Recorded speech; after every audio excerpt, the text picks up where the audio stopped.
पन्हाळा तालुक्यातील माझगाव येथून समोर आलेल्या एका धक्कादायक प्रकाराने सरकारी आरोग्य व्यवस्थेतील गंभीर वास्तव उघड केले असून सरकारी उपकेंद्रात कार्यरत असलेले डॉक्टर अमित पाटील हे चक्क खासगी दालमिया कारखान्यातही मेडिकल ऑफिसर म्हणून काम पाहत असल्याची बाब समोर आली आहे.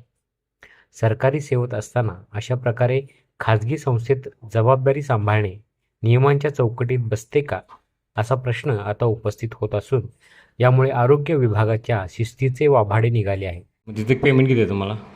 इथं तर 40,000. 40,000 म्हणजे 40,000. आणि इथं आपलं तुमचं पेमेंट किती आहे? इथं ते मानधनावरती आहे सर. 25,000. इथं 25,000 मानधन. मानधन. बरं, पण इथं तुम्ही सरकारी कर्मचारीच आहे ना सर? ते कॉन्ट्रॅक्ट बेस. पण सरकारी कर्मचारीच आहे, तुम्हाला तसा अधिकार नाही. OPD सुद्धा टाकायचा तुम्हाला अधिकार नाही नाही, नियमानं. आम्हाला कसं आहे, ओपीडीचा अलाउन्स मिळत नाही. हां. जी परमनंट लोक असतात ना, हां. त्यांना ओपीडी टाकता हां. येत नाही, कारण त्यांना ओपीडीचा अलाउन्स वेगळा मिळतो. हां. आम्हाला ओपीडीचा अलाउन्स गव्हर्नमेंटकडून मिळत नाही. पण तुम्हाला परमिशन आहे का दालम्यामध्ये हे करायची? वरून तुम्हाला परमिशन आहे का, एवढं सांगा फक्त. नाही, परमिशन नाही आहे. हां, हां. मी तिथे कन्सल्टंट म्हणून आहे. ती लोकांनी मला काय तिथे ऑन कॉल ऑन पेपर त्यांना दाखवावं लागते. हां. तिथे कोणतरी डॉक्टर निघत आहे म्हणून. मग तुम्ही तिथं वेळ कसा देत आहे? नाही सर, तिकडे नाही जात. मग तुम्हाला देतात कसं, पैसे कसे देतात ते दालमियावाले पैसे? कसं आहे की फक्त ते याच्यावरती आहे, संध्याकाळची इमर्जन्सी वगैरे असते. तो ओपीडी आहे ना. हां. त्या ओपीडीमध्ये मॅडम आहे, तिथे पेशंट तिथे पण घेऊन जातात. हां. त्यामुळे सर्व्हिस एक थोडीफार हां. एक सर्व्हिस वैद्यकीय सेवा थोडीफार मिळते त्यांना, म्हणून थोडं माहिती देतो. मग वरती THOची किंवा जी डिस्ट्रिक्ट अधिकारी आहेत त्यांची परवानगी आहे तुम्हाला या गोष्टीसाठी? नाही, परवानगी नाही तशी. मग तुम्ही इलिगली कसं करू शकता सर?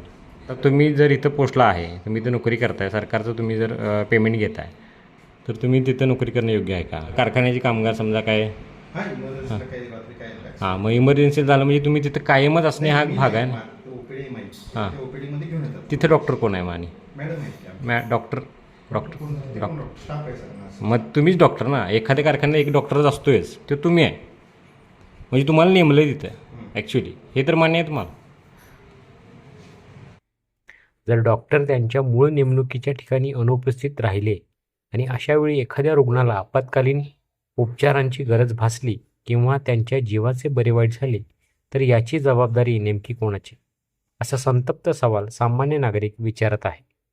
दुसरीकडे संबंधित डॉक्टर सरकारी नोकरीत आहेत हे माहिती असूनही दालमिया कारखान्याने त्यांची नियुक्ती का केली, असा प्रश्न उपस्थित होत असून कारखान्यातील कामगारांना मोठी दुखापत झाल्यास त्यांच्या उपचारांची खात्रीशीर जबाबदारी कोण घेणार, हा मुद्दाही आता ऐरणीवर आला आहे.